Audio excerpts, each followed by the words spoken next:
Fireside Tailes for Wolfgang. Episode 55. Greetings and salutations. I'm Hunter Ackerman, here to read some classic literature for you. Who was this A.A. Milne character? Well, let's find out a little more together. A.A. Milne, born in 1882. He lived up to the 50s. He made it to 1956. What did AA stand for? Alan Alexander Milne was an English-born author, best known for his books about the teddy bear Winnie the Pooh. Milne was a noted writer, primarily as a playwright, before the huge success of Pooh overshadowed all of his previous work. Milne grew up attending his father's small independent school, and one of his teachers was H.G. Wells. I mean, one of the great granddaddies of all of science fiction, author of The Time Machine, the War of the Worlds, just all kinds. At H.G. Wells, wow, that's a neat educational pedigree. But speaking of educational pedigrees, Milne graduated from Cambridge in 1903. He contributed humorous verse and whimsical essays to a leading British humor magazine called Punch.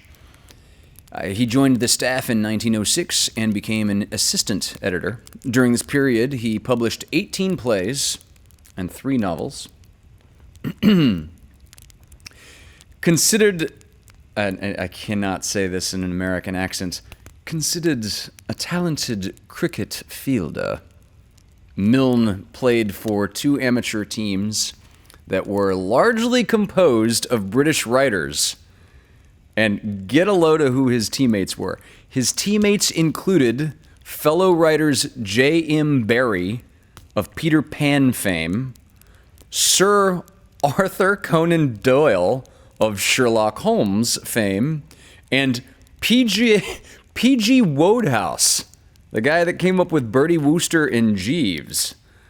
Milne is, that is a hell of a cricket team, right? I would just, if you could have, a 4-person dinner with anyone living or dead, well, if you could come up with like an amateur cricket team, I'd say that those are the cats I'd want to be on the team with. Wow. Milne is most famous for his 2 Pooh books. 2 Pooh books about a boy named Christopher Robin, named after his son, Christopher Robin Milne. Milne lived from Christopher Robin Milne lived from 1920 to 1996. And his various characters inspired by his son's stuffed animals, most notably the bear named Winnie the Pooh. Christopher Robin's stuffed bear, originally named Edward, was renamed Winnie after a Canadian black bear named Winnie, after Winnipeg, Canada, which was used as a military mascot in World War I, was left to London Zoo during the war. The Pooh comes from a swan the young Milne named Pooh. We got that actually in the prelude to the first story. E.H. Shephard illustrated the original Pooh books using his own son's Teddy as the model. And by the way, those illustrations are just adorable and or hilarious. If you've never seen them, check that out. I mean, it's all public domain now. You can Google this and see the illustrations. That'd be neat, actually, if you Googled the illustrations and you could follow the illustrations as we're reading this. The rest of Christopher Robin Milne's toys, Piglet, Eeyore, Kanga, Roo, and Tigger, were incorporated into A.A. Milne's stories, and 2 more characters, Rabbit and Owl, were created by Milne's imagination. So Rabbit and Owl just came purely out of Milne's imagination. They weren't based on Christopher Robin's toys. But Christopher Robin's own toys are now on display in New York in a museum where 750,000 people visit them every year. A memorial plaque in Sussex, England's Ashdown Forest, aka the 100-acre wood, was unveiled by Christopher Robin in 1976 and commemorates the work of A.A. Milne and Ernest H. Shephard, illustrator, in creating the world of Pooh. Milne once wrote of Ashdown Forest, "In that enchanted place, on the top of the forest, a little boy and his bear will always be playing." Wow, that is touching. In 2005, Winnie the Pooh merchandising products generated $6 billion, a figure surpassed by only Mickey Mouse. Fireside Tailes for Wolfgang. Originally broadcast on GWC Productions' YouTube channel, Caps Media Television Channel 6 in Ventura on KPPQ LP Ventura at 104.1 FM, and on the KPPQ Podcast Network. Episodes can also be viewed on Pasadena Media, either on Spectrum Charter Channel 32 or on AT&T Uverse Channel 99. There was a best-selling book of poetry by A.A. Milne, published in 1924. The poetry book was called When We Were Very Young. This is the 38th poem in the book, and it's just titled Teddy Bear. It originally appeared in Punch magazine in February 1924. This was the first appearance of the famous character Winnie the Pooh, first named Mr. Edward Bear by Christopher Robin Milne. This poem is called Teddy Bear by A.A. Milne. A bear, however hard he tries, grows tubby without exercise. Our teddy bear is short and fat, which is not to be wondered at. He gets what exercise he can by falling off the ottoman, but generally seems to lack the energy to clamber back. Now, tubbiness is just the thing which gets a fellow wondering, and Teddy worried lots about the fact that he was rather stout. He thought, "If only I were thin. But how does anyone begin?" He thought, "It really isn't fair to grudge me exercise and air." For many weeks, he pressed in vain his nose against the window pane and envied those who walked about, reducing their unwanted stout. None of the people he could see is quite, he said, as fat as me. Then, with a still more moving sigh, "I mean," he said, "as fat as I." Now, Teddy, as was only right, slept in the ottoman at night, and with him crowded in as well more animals than I can tell. Not only these, but books and things, such as a kind relation brings. Old tales of once upon a time and history retold in rhyme. One night it happened that he took a peep at an old picture book, wherein he came across by chance the picture of a king of France, a stoutish man, and down below these words, "King Louis so-and-so, nicknamed the Handsome." There he sat, and think of it, the man was fat. Our bear rejoiced like anything to read about this famous king, nicknamed the Handsome. Not a doubt, the man was definitely stout. Why then, a bear, for all his tub, might yet be named the Handsome Cub. Might yet be named? Or did he mean that years ago he might have been, for now he felt a slight misgiving? Is Louis so-and-so still living? Fashions and beauty have a way of altering from day to day. Is handsome Louis with us yet? Unfortunately, I forget. Next morning, nose to window pane, the doubt occurred to him again. One question hammered in his head. Is he alive? Or is he dead? Thus, nose to pane, he pondered. But the lattice window, loosely shut, swung open. With one startled, "Oh!" our teddy bear disappeared below. There happened to be passing by a plump man with a twinkling eye, who, seeing Teddy in the street, raised him politely on his feet and murmured kindly in his ear soft words of comfort and of cheer.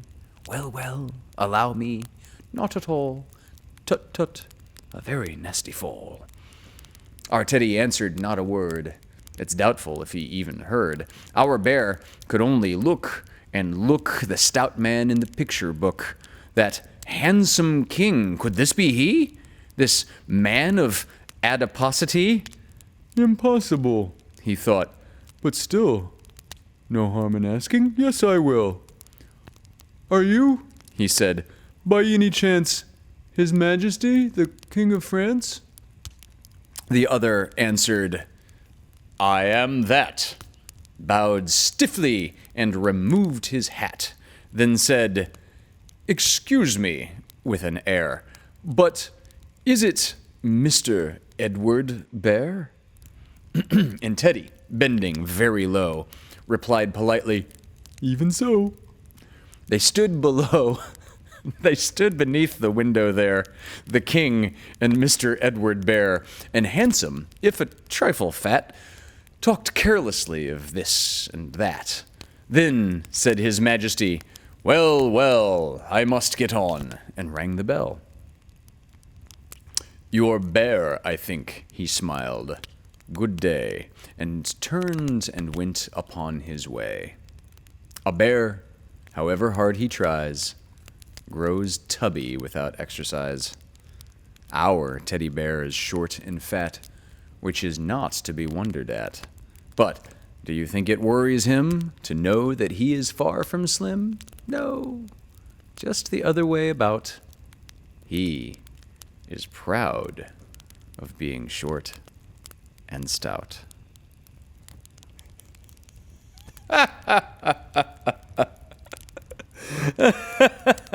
Yeah. I love that. I love that poem. Welcome to Piglet's Species Reveal Party. Yeah. Winnie the Pooh Part 3. Winnie the Pooh, Chapter 5, in which Piglet meets a heffalump. One day, when Christopher Robin and Winnie the Pooh and Piglet were all talking together, Christopher Robin finished the mouthful he was eating and said carelessly, I saw a heffalump today, Piglet. What was it doing? Asked Piglet.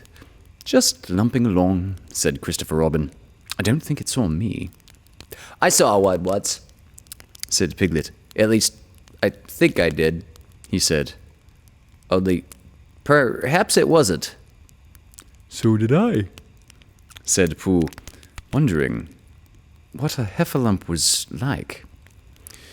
You don't often see them, said Christopher Robin, carelessly. Not now, said Piglet. Not at this time of year, said Pooh.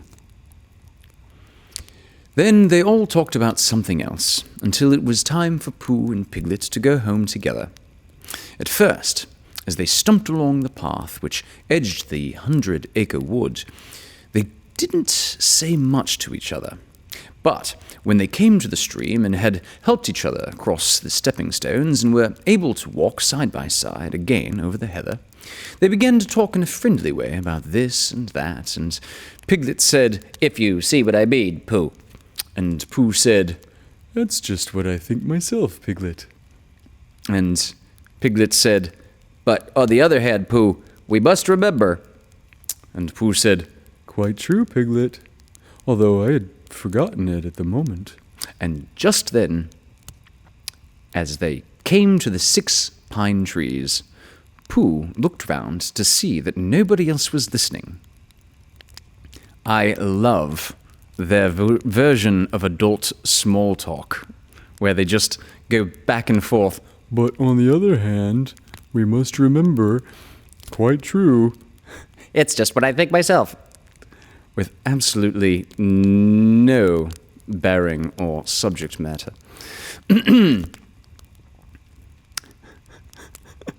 Just as they came to the 6 pine trees, Pooh looked round to see that nobody else was listening and said in a very solemn voice, Piglet, I've decided something.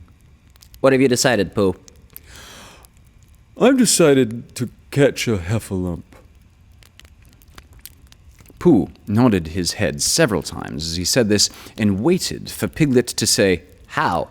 or "Pooh, you couldn't," or something helpful of that sort, but Piglet said nothing. The fact was, Piglet was wishing that he had thought of it first. I shall do it, said Pooh, after waiting a little longer. By means of a trap. And it must be a cunning trap. So you'll have to help me, Piglet. Pooh, said Piglet, feeling quite happy again now. I will. And then he said, How shall we do it? And Pooh said, That's just it. How? And then they sat down together to think it out. Pooh's first idea was that they should dig a very deep pit, and then the heffalump would come along and fall into the pit, and... Why? Said Piglet. Why what? Why would he fall in?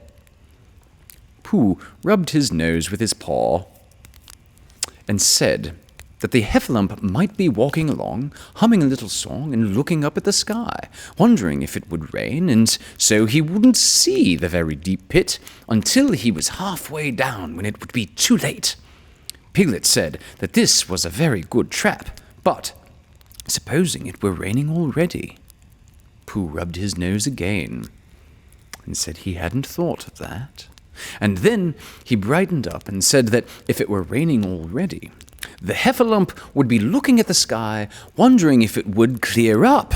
And so he wouldn't see the very deep pit until he was halfway down, when it would be too late. Piglet said that now that this point had been explained, he thought it was a cunning trap indeed. Pooh was very proud when he heard this, and felt that the heffalump was as good as caught already. But there was just one other thing which had to be thought about, and it was this. Where should they dig the very deep pit? Piglet said that the best place would be somewhere where heffalump was, just before he fell into it, only about a foot farther on. But then he would see us digging it, said Pooh. Not if he was looking at the sky. He would suspect, said Pooh. If he happened to look down.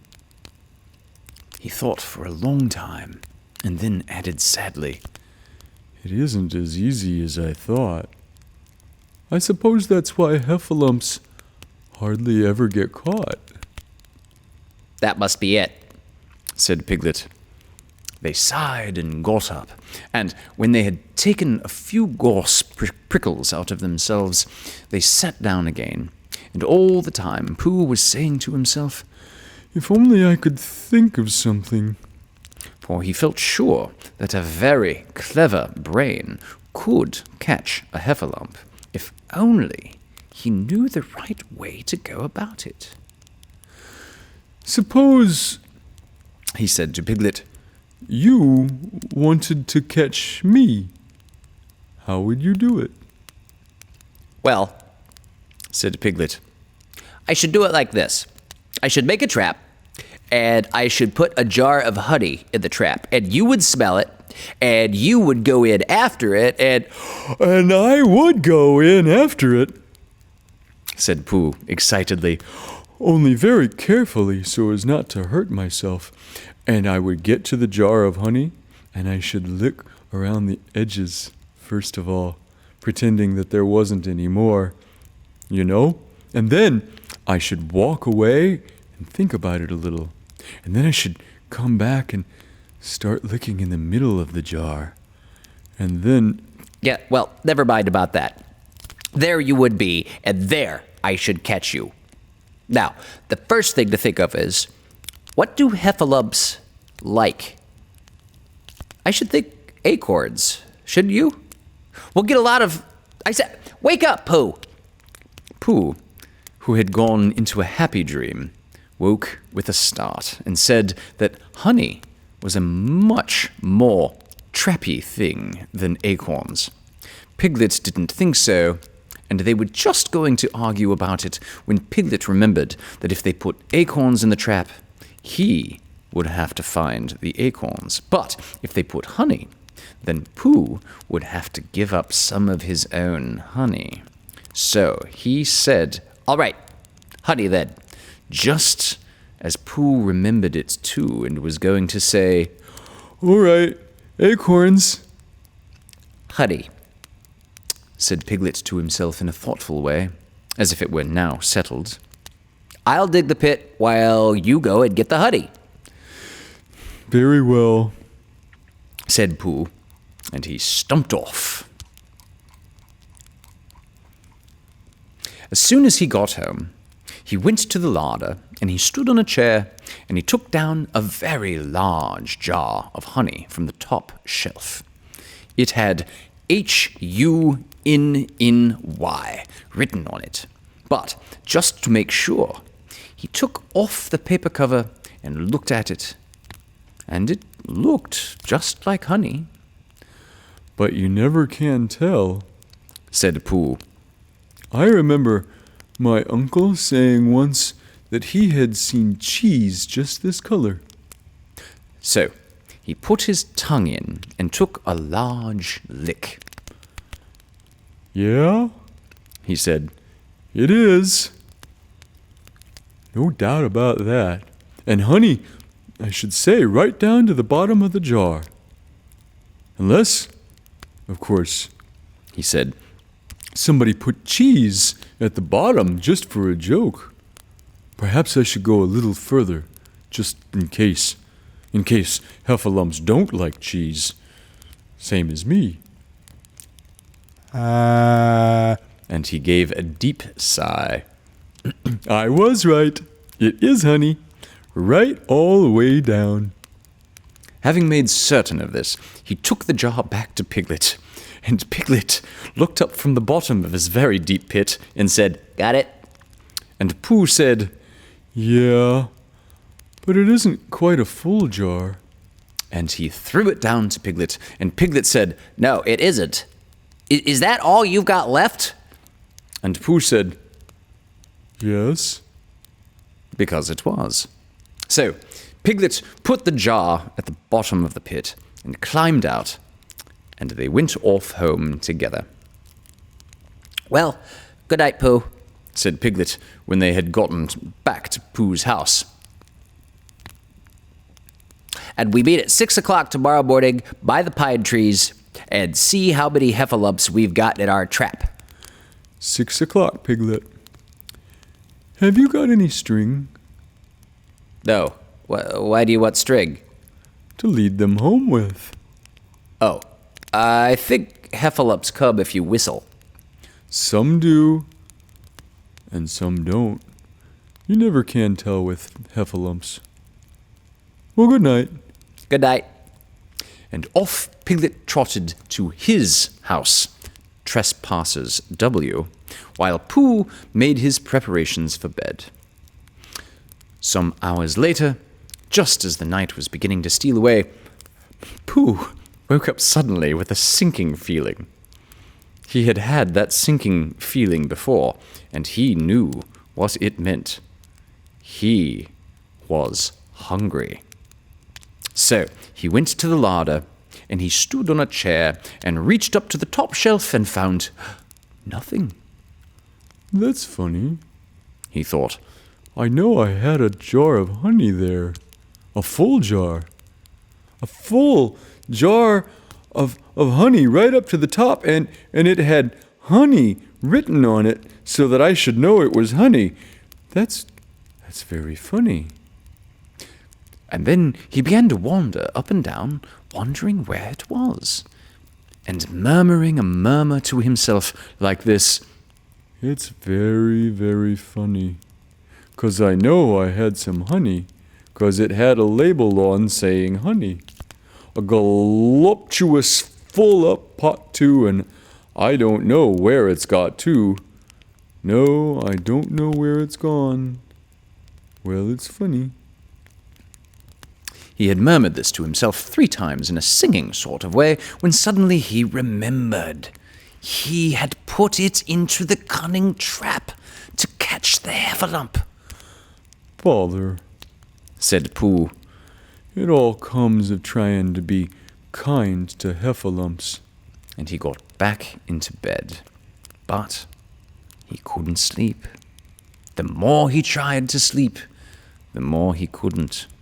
He tried counting sheep, which is sometimes a good way of getting to sleep, and, as that was no good, he tried counting heffalumps, and that was worse, because every heffalump that he counted was making straight for a pot of Pooh's honey, and eating it all.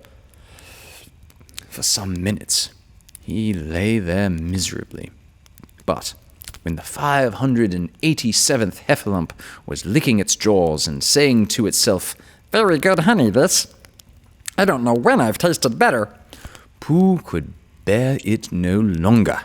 He jumped out of bed, he ran out of the house, and he ran straight to the 6 pine trees. The sun was still in bed, but there was a lightness in the sky over the 100-acre wood, which seemed to show that it was waking up and would soon be kicking off the clothes. In the half-light, the pine trees looked cold and lonely, and the very deep pit seemed deeper than it was, and Pooh's jar of honey at the bottom was something mysterious, a shape and no more. But as he got nearer to it, his nose told him that it was indeed honey, and his tongue came out and began to polish up his mouth, ready for it. Bother, said Pooh, as he got his nose inside the jar. A heffalump has been eating it. And then he thought a little and said, Oh, no, I did. I forgot. Indeed, he had eaten most of it, but there was a little left at the very bottom of the jar, and he pushed his head right in and began to lick. By and by, Piglet woke up. As soon as he woke, he said to himself, "Oh." Then he said bravely, "Yes." And then, still more bravely, "Quite so." But he didn't feel very brave, for the word which was really jiggetting about in his brain was heffalumps. What was a heffalump like? Was it fierce? Did it come when you whistled? And how did it come? Was it fond of pigs at all? If it was fond of pigs, did it make any difference what sort of pig? Notice here, Piglet's criminal indifference toward armadillos. Supposing it was fierce with pigs, would it make any difference if the pig had a grandfather named Trespassers William? He didn't know the answer to any of these questions, and he was going to see his first heffalump in about an hour from now. Of course, Pooh would be with him, and it would be much more friendly with two. But suppose heffalumps were very fierce with pigs and bears. Wouldn't it be better to pretend that he had had a headache and couldn't go up to the 6 pine trees this morning? But then suppose it was a very fine day and there was no heffalump in the trap. Here he would be in bed all morning, simply wasting his time for nothing. What should he do? And then he had a very clever idea.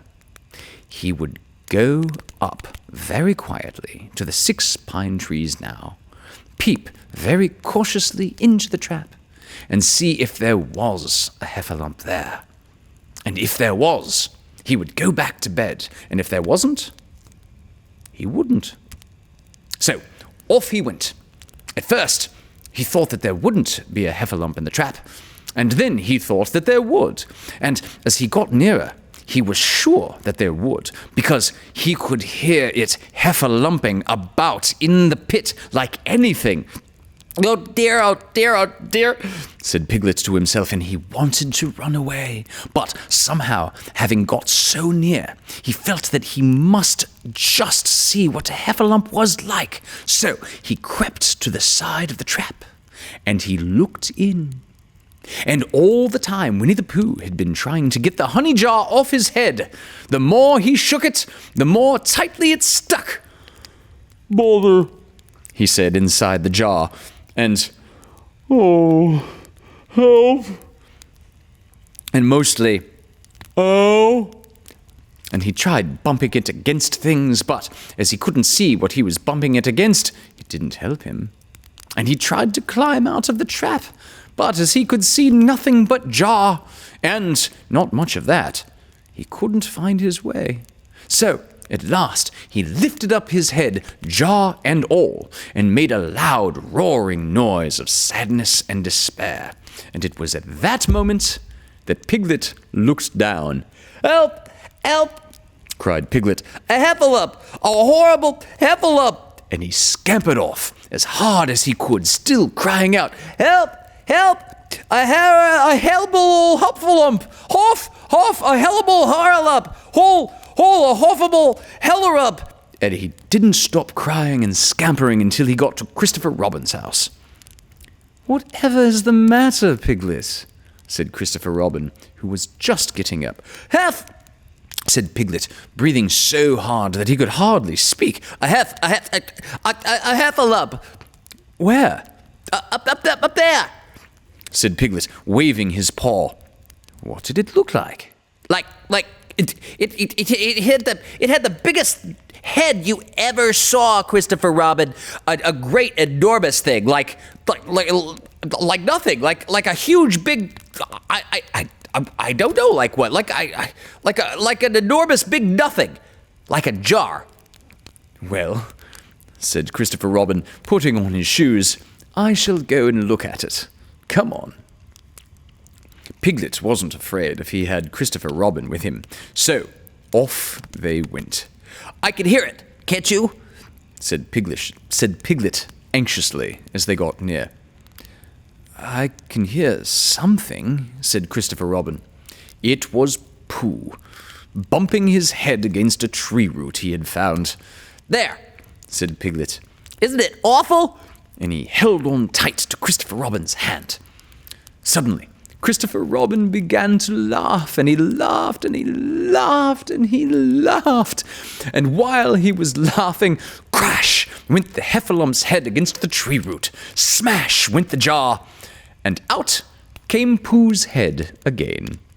Then Piglet saw what a foolish piglet he had been, and he was so ashamed of himself that he ran straight off home and went to bed with a headache. But Christopher Robin and Pooh went home to breakfast together. "Oh, Bear," said Christopher Robin, "how I do love you." "So do I," said Pooh.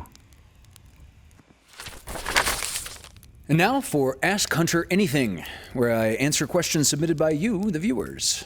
Please know that these episodes are live streamed on the Hunter's Acoustic Cabin YouTube channel every Monday evening at 9 o'clock California time, before they're made into this broadcast version.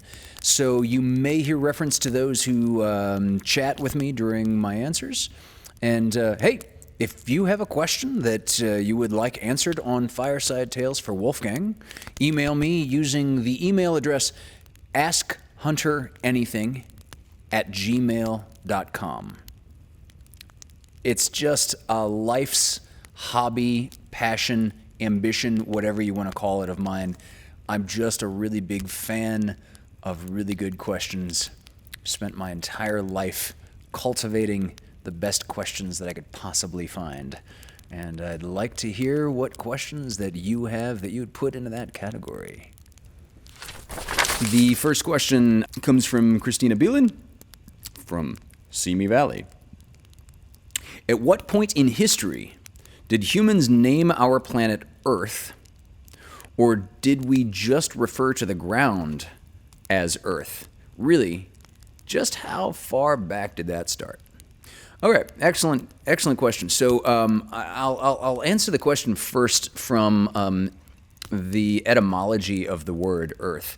As I understand it, it comes from a Germanic root and has its place in Old English. Now, Old English was in use from about 400 AD, maybe 600 AD, all the way up till around 1150 AD.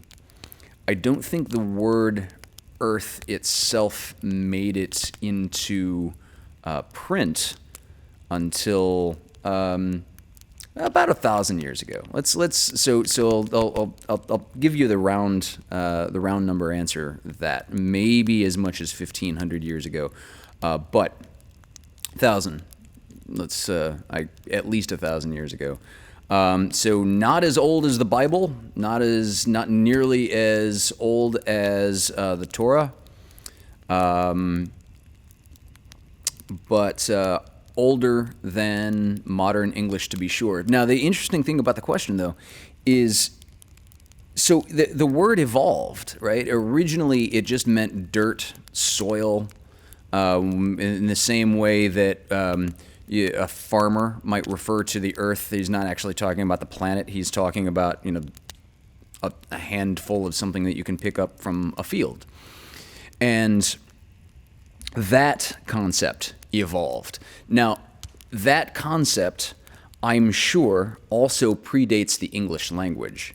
So that's a thing about languages, is a lot of linguists love to look at the evolution of any individual language and sort of look at the words that came along earliest in that language. Those are the words that are the most useful or the most prevalent. They also tend to be the shorter words in that language, whatever that language may be. They're the words that are going to be more monosyllabic, like earth, one syllable. And so the concept, just like really a lot of most conversational words, the concept is going to have way predated the linguistic symbol that we call that word, Earth. So there's that. 1,000 to 1,500 years, and the concept itself, I'm sure, went back much further. This is a long question. This is the longest question I've ever received on the show, actually. David Benjamin, also coincidentally from Simi Valley. David's question is this. Hiya, Hunter. Here's a question that occurred to me the other day. What, if any, influence does the amount of predation a species experiences have on individual lifespan longevity? I.e., rabbits. They live a couple years in the wild and have many predators. Did they not evolve long life, say compared to a wolf at 14 years in the wild, because they experience much more predation? Certainly they evolved a short gestation period to cope with the predation, although this could be equally or more to blame for the short lifespan. Similarly, did a predator like the wolf evolve a much longer lifespan, in part because it has fewer, if any, predators? What's interesting to me about this is whether there's a correlation between predation and longevity rather than size and longevity. I tend to think the bigger an animal is, the longer lived it tends to be, but that's not always the case. Small dogs usually live longer than big ones. Parrots and tortoises live as long or longer than humans. We just learned the other day bats can live 30 years, etc. Interesting, okay. Also chinchillas, small rodents, long gestation period, only 1 to 2 kits per litter. I have 2 chinchillas that are 16 years old and one that's almost 15. That's a good 3 to 4 times longer than similar-sized rodents. Obviously, that's in captivity, but even in the wild, they're 8 to 10 years, about 5 to 10 times that of wild rabbits. But one thing all of these animals seem to have in common is a lack of things that eat them on a regular basis. I would think the mechanism at work here would be that in highly hunted species, individuals with the necessary mutations for longer lifespans don't outlive their non-mutated counterparts. So, over time, they don't outbreed everyone else by living longer to breed more. Either that, or species that experience high predation tend to evolve higher birth rates as it's more immediately advantageous, but it puts strain on females and leads to shorter lifespans. And of course, there are many other factors at work, like safety of the general habitat/environment, diseases, etc. So, maybe my question more generally is stress on population. Is stress on population reducing the likelihood of evolved longevity being common in individuals? Signed, David. P.S. Did a little bit of Googling, and it's interesting, comparing lifespans in captivity. Rabbits can live around 8 to 10 years, chinchillas 15 to 20, etc., but that's still nowhere near a parrot. P.P.S. Interesting and sad. Elephants are the opposite. They can live 60 to 70 years in the wild, but only 40-ish in zoos. Okay, so... David, thank you for the question. That's a lot to unpack there. Okay, so first of all, evolution operates on individuals, not on entire populations. Now, evolution that operates on all individuals in a population, that evolutionary pressure, that selective pressure, will then, of course, extrapolate to the larger population. But that's the thing about evolution. There's no top-down order guiding any of it. So there's no population-level selective pressure. There's only selective pressure at the level of the individual and at the level of the gene itself. So here's the thing about your question. Complexity. That's what it comes down to. It's not necessarily a predator-prey sort of thing that determines the lifespan in the examples that you give.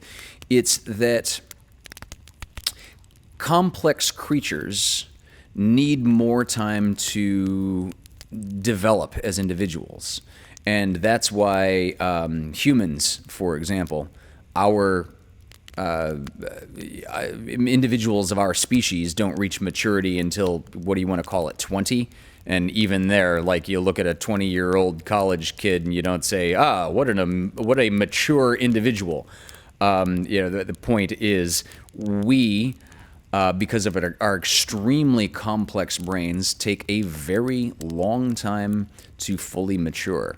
And being a predator takes intelligence. Being a prey creature doesn't. Not nearly so much. So yeah, that's the thing. A typical, a very common survival strategy, and survival is here at the level of the gene.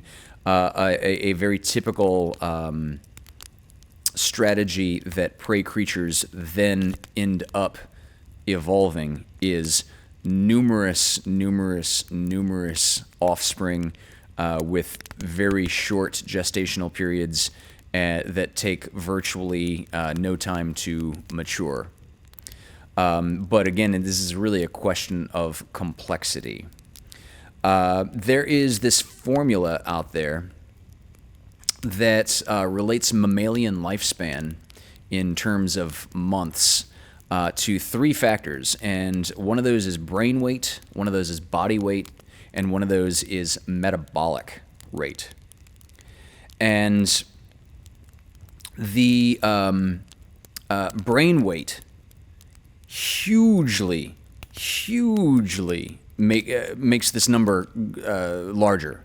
The body weight, as you correctly observed, makes this number smaller. Metabolic rate also makes this number smaller. The reason bats get away with long lifespans is bats are heterothermic mammals. So they might burn the same amount of calories as another small mammal about its size over the course of its lifespan. But bats can enter a state of torpor and can greatly reduce how many calories, can greatly reduce their metabolic rate, their resting metabolism. So they do a lot of living, but probably very little experiencing in that time. And they can slow down their heartbeat, they slow down how many calories their body is burning. And so their actual lifespan ends up increasing dramatically when compared to other mammals their size. There are other creatures out there that are also predatory in nature, that live very long but have extremely low metabolic rates, like Greenland sharks, for example. Greenland sharks are currently the vertebrate species with the longest known lifespan. There was one study that was published in 2016, and if I recall, I think reading this study is literally why I had ever heard of Greenland sharks for the first time. This study looked at 28 specimens of Greenland sharks, and using radiocarbon dating, they aged all 28 specimens. The oldest one came out to be approximately 392 years, but with a huge margin of error of plus or minus 120 years. So that means that the oldest one was at least 272 years old and may have been over 500 years old. That's a Greenland shark. They live in very cold waters. They have very slow metabolisms.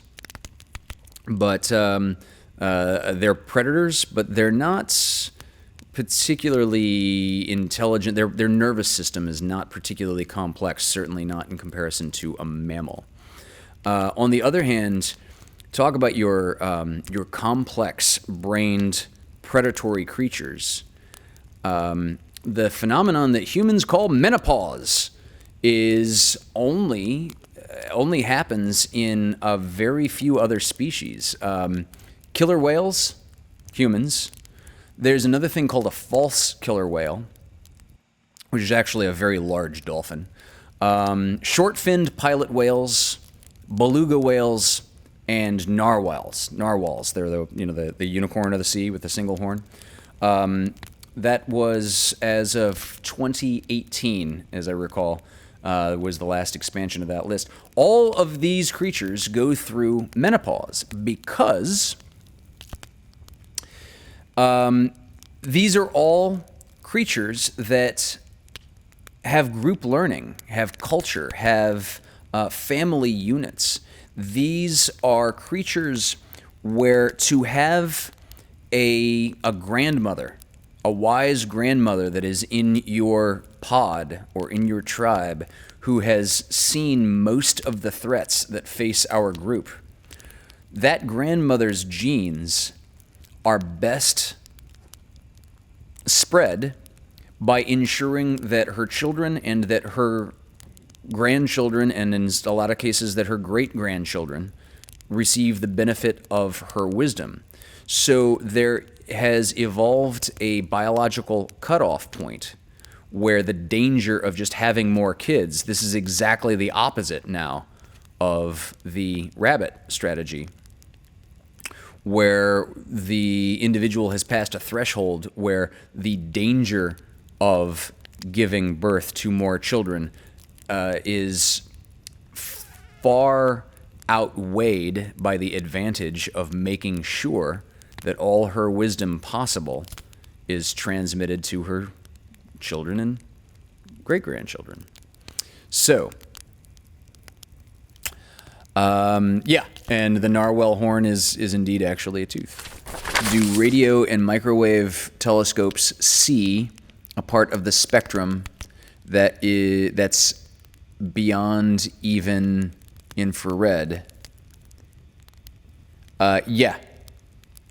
That's the short answer is yes.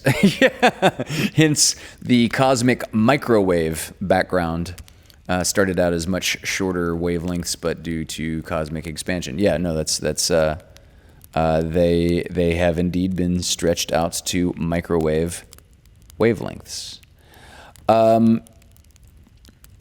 Daria, that's a good question. Does Ray see in infrared because she's always looking at the wall or into space or nothing? I don't know what the hell cats are seeing. I'll say this, though. Cats can see... So it takes a far fewer photons to trigger off. You've got these little receptors inside your eyeballs that trigger a little electric impulse when they interact with electricity. When they interact with electromagnetic waves, a photon. They trigger off a little electric pulse down your retina and into your brain that sends a visual signal. Cats' eyes require far fewer photons for the eye to tell the brain, hey, I saw something. And cats' eyes also, so they see a lot fewer colors than we do, for starters. They have no red receptors. So we have red, blue, and green receptors. And all the colors that you see, all the things that we call visible light, are some combination of those three wavelengths being mixed together. And you experience that as color vision. And cats only have the blue and the green parts. They don't have the red parts. So they can see a lot what humans call visible light, if you want to think of it as a spectrum, let's say, slightly wider than my shoulders. Cats are only seeing a visible spectrum that is just slightly wider than my head. And I'm describing what my hands are doing for people that are only hearing the audio of this explanation. However, as I said, cats need a lot less light to actually see something, to see anything. So the short answer is I have no idea what Ray is looking at. I also don't even know if Ray is doing something primarily visual when she's looking off at a wall. There's this like meditative cat thing where their eyes are open, but I don't know that that means that they're actually looking at something, if you follow. But yeah, non-human experiences of the world, that's a very fascinating conversation in general. And yeah, Christina, I think it's been a long time since I've looked this up, but I think cats might be able to see a little way into the ultraviolet. I'm not certain. Bees and a lot of insects definitely can. One of the coolest things that you can Google is to look up ultraviolet photographs of flowers. And so this will be a camera that is geared toward taking in ultraviolet light and then changes that information in the film processing, or in the, whatever you use instead of film now for the digital processing of the actual image, and does what's called a false color photograph. So they assign the different colors to visible light spectra so that we can actually see we can see the patterns and the shapes and the crazy stuff that happens on flowers that bees and other pollinating insects can see that humans normally cannot. It's crazy how much more there are to flowers than what we can see. It is insane. Yeah, and David's right. The cat's eyes have reflectors at the back, so light goes through the first time, passes over their visual receptors, bounces off of a mirror at the back of their eyes, and has a second chance as it's going back forward to be absorbed again by the rods, by the cones. This guy is from a contemporary of William Shakespeare. I love in the movie Shakespeare in Love, they made kind of a rivalry between Shakespeare and this poet and playwright and author known as Christopher Marlowe. This poem is called The Passionate Shepherd to His Love by Christopher Marlowe. Come live with me and be my love, and we will all the pleasures prove that valleys, groves, hills, and fields, woods, or steepy mountain yields. And we will sit upon the rocks, seeing the shepherds feed their flocks by shallow rivers to whose falls melodious birds sing madrigals, and I will make thee beds of roses and 1,000 fragrant posies, a cap of flowers and a kirtle embroidered all with leaves of myrtle, a gown made of the finest wool, which from our pretty lambs we pull, fair-lined slippers for the cold with buckets of the purest gold, a belt of straw and ivory buds with coral clasps and amber studs. And if these pleasures may thee move, come live with me and be my love. The shepherd swains shall dance and sing for thy delight each May morning. If these delights thy mind may move, then live with me and be my love. Thank you for joining us for this episode of Fireside Tales for Wolfgang. You can view more of my work at Hunter's Acoustic Cabin. Directed by Hunter Ackerman. Produced by GWC Productions in memory of Wolfgang Beastly. Originally broadcast on GWC Productions' YouTube channel, Caps Media Television Channel 6 in Ventura on KPPQ LP Ventura at 104.1 FM and on the KPPQ Podcast Network. Episodes can also be viewed on Pasadena Media either on Spectrum Charter Channel 32 or on AT&T Uverse Channel 99.